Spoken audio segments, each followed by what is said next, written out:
저는 이번 이 MBK가 쏘아올린 정말 엄청난 파장이 또 한편으로 한국 사회 여러 가지 또 한편의 모멘텀이 될 수도 있다고 생각하는데요. 그 파장은 첫 번째로 투자자 피해 및 금융시장에 대한 심각한 신뢰의 훼손에 있습니다. 뭐 피해 규모가 얼마나 될지 더 파악을 해봐야 될 것 같은데 아까 김광일 증인 이런 얘기하셨어요. 우리 신영증권하고 얘기하면서 신영증권이 인수한 후에 그 이후에 그 판매된 에비스 TV 뭐 리테일이 누구한테 갔는지 제가 알 바가 뭐냐 뭐 이런 취지였는데 그런 식 답변하셨죠? 알바가 뭐냐가 아니라 저희가 알지 아니 그건 못한다는 당연하게 말씀이었습니다. 신영증권이 인수하고서 자신들이 부담하지는 않을 거 아닙니까? 다 당연히 계속 판매를 하고 여러 피해자들이 다양한 개인들이 피해자가 나올 거라고 생각할 수 있는 건 당연히 뭐 처음 거래하는 것도 아닌데 근데 아까의 그 답변 태도는 그 이후에 대해서는 전혀 책임지지 않겠다라는 취지로 보이는데 그러니까 맞지 않나요? 저희가 이해했던 바는 거래하기 전에 이미 수요처를 확보해 두고 신영증권이 저희 매입채무 유동화 물량을 가져간다고 이해했었습니다. 그래서 결국 그 문제도 아까 여러 김현정 의원님 우리 등등 여러 동료 의원님들이 얘기하신 것처럼 책임 있는 자세로 책임을 지고 변제를 해야 된다라는 취지의 말씀을 드리겠고요. 그렇다고 해서 신뢰가 훼손된 신뢰가 뭐 다시 복원될 것 같지는 않습니다. 또한 두 번째로 결국 이러한 구조조정 비용을 또 사회적으로 또 전가하게 되었을 거라고 생각합니다. 조금 잠시 후에 제가 우리 노조에도 그리고 뭐 말씀을 드릴 기회를 좀 드릴 텐데 특히 우리 사회적 약자인 노동조합의 여러 가지 이 고용 불안정이라든지 이런 문제들이 더 크게 나타날 거고 많은 협력업체들한테도 피해가 떠안게 될 겁니다. 세 번째는 사모펀드에 대한 부정적 시각이 확산될 겁니다. 사모펀드가 결국 우리 자본시장에 필요한 제도이고 순기능과 역기능이 다 있는 제도일 텐데 결국 이 사모펀드에 대해서 심각한 우리가 뭐 앞으로 청문회도 열게 되고 뭐 그런 문제도 발생할 수밖에 없어서 저는 결과적으로 우리 MBK는 한국 사회 자본시장에서 존속 가능한지에 대해서 근본적인 의문이 있다라는 생각을 하나 하고요. 그리고 하나 질문이 있습니다, 김광일 증인. 이게 그 회생 신청하고 통상적으로 신문기를 이렇게 들어가면 신문기를 지정하면서 비용을 예납하거든요. 많은 변호사들한테도 물어보고 비용 예납은 언제 했습니까? 3월 4일 아침에 보통 그러면 9시 채무자한테 이후에 신문기를 주면서 정하면서 채무자한테 신문 사항을 주거든요. 신문 사항은 언제 받으셨어요?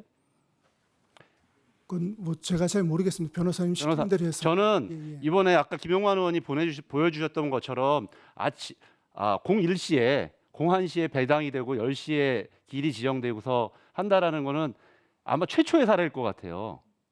이건 법원과 변호사와 사전에 협의와 공모가 없으면 불가능한 일입니다. 제가 지금 여러 가지 수소문 끝에 해봤지만 아주 큰 대기업들에 관련된 회생 결정 아까 비슷한 사례도 얘기했지만 이런 사례가 있을 수 없어요. 청문회가 열리면 그 담당 변호사뿐만 아니라 전 법원의 담당자들도 다 출석해야 된다고 생각합니다. 어떻게 1시에 01시에 배당이 되고 이렇게 됩니까? 재판 우리 법관들도 나와야 된다고 생각해요. 이 문제에 대해서는 단순한 문제가 아니라 근본적인 우리 제도적인 문제에 대해서 왜 MBK만 이런 특혜가 되는지에 대해서도 한번 따져봐야 될 문제라고 생각하고요. 우리 양 간사님 위원장님도 꼭 부탁드리겠다는 말씀 하나 드리겠습니다. 그리고 김광일 증인 하나 물어보겠는데 오늘 매일경제라는 기사인데 메리츠 증권으로부터 1조 3천억 원 대출 받으셨죠? 예, 맞습니다.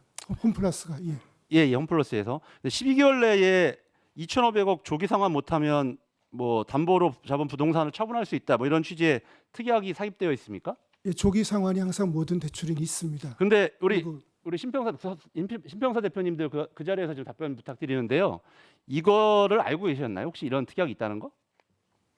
우리 신평사 두 분 다 알고 있었습니까? 그런데 이게 뭐 공시되거나 어떻게 이 보도가 된 거나 공개되지는 않았던 것 같은데 왜 그럽니까?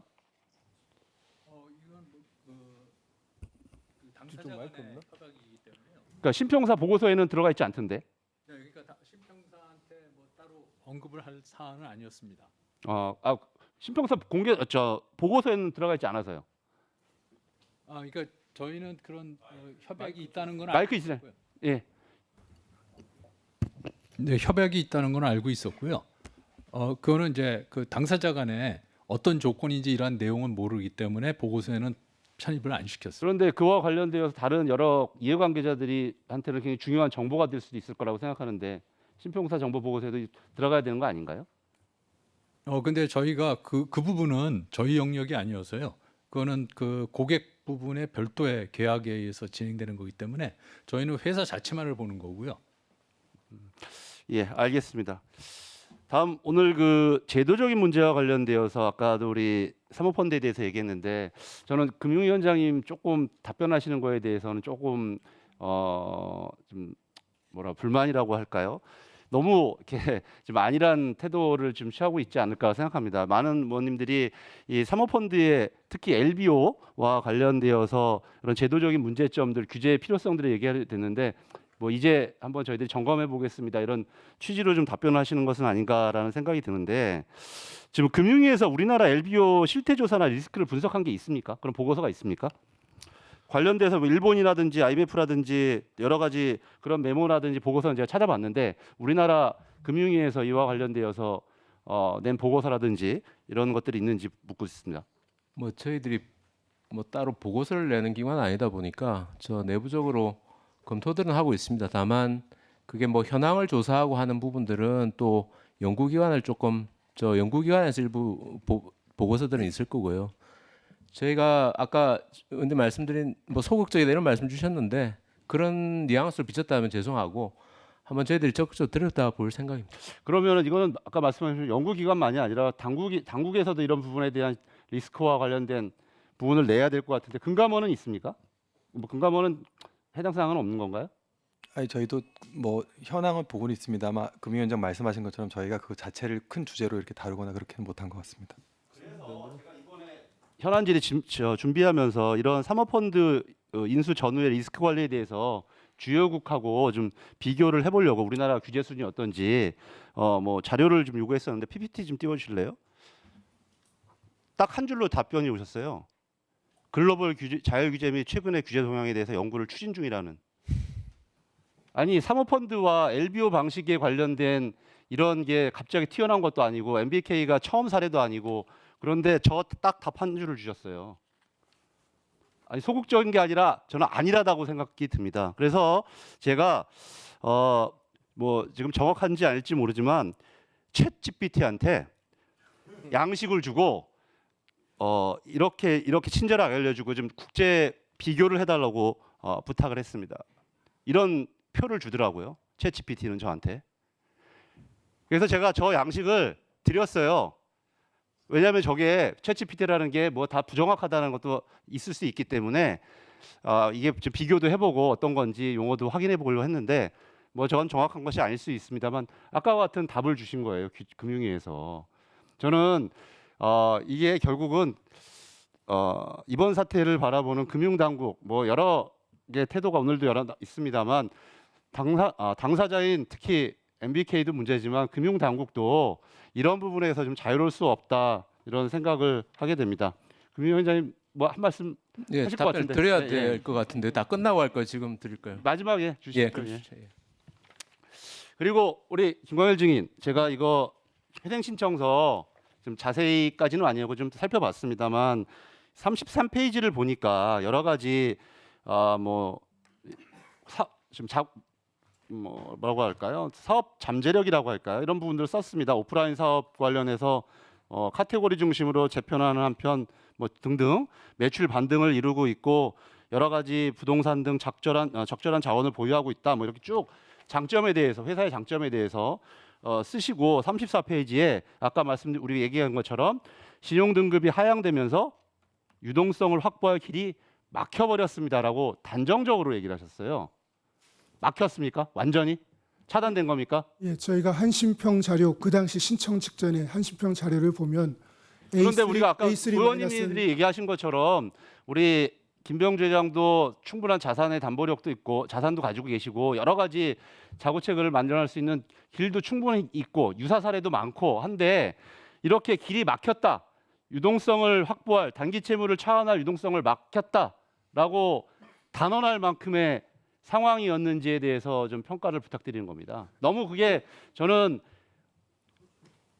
아닐 것 같은 생각이 들어서요.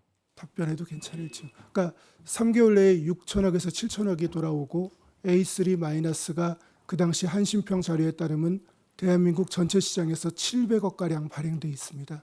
그 얘기는 발행이 사실상 안 되는 등급이거든요. 그래서 저희 그렇게 판단했던 겁니다. 아니 한신평에서 통계치를, 그러니까 대한민국의 자본시장 통계치를 낸 거라서요. 근데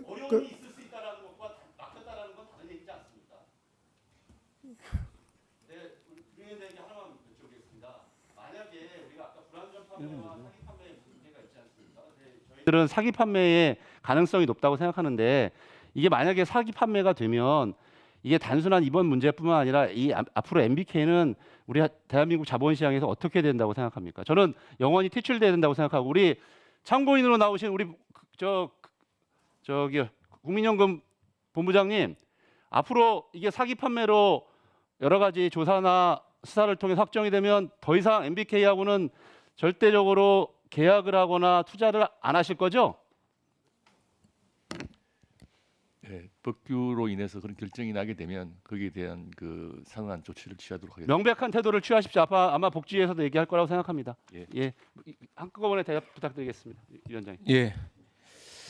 그 답변이 아까 그렇게 나간 부분은 저희들이 지금 사실 이번 사태가 일어나기 전부터 그 용역을 지금 주고 있습니다. 그래서 제일 중요한 게 글로벌 스탠다드에 비추어서 우리가 부족한 게 뭔고 어떤 부분을 개선해야 되느냐를 찾다 보니까 그 지금 뭐 좀 챗GPT에서 저 사실관계 어떤지 모르겠습니다. 조금 더 자세하고 정확한 최신의 자료를 얻다 보니까 그렇게 아마 답변을 드린 것 같고 그런 부분에 대한 양해 말씀을 드립니다. 그리고 사모펀드 제도와 관련해서는 저희들이 이번 거 또 그 앞에 뭐 고려아연 사태라든지 이런 걸 계기로 해가지고 한 20년간 된 저희들 그 사모펀드 제도의 공과를 평가하고 그 부족한 부분에 대해서는 제도를 개선하겠다는 그 의지를 가지고 지금 진행을 하고 있습니다. 다만 제가 아까 표현한 거는 지금 오늘이 이런 자리다 보니까 마치 이제 자본시장에서 사모펀드는 사라져야 되는 것 같은 그런 식의 어떤 분위기가 형성되는 것 같아서 제가 조금 그 순기능 부분에 대해서 강조를 드린 등 그런 측면이 있었다는 점을 말씀을 드리겠습니다.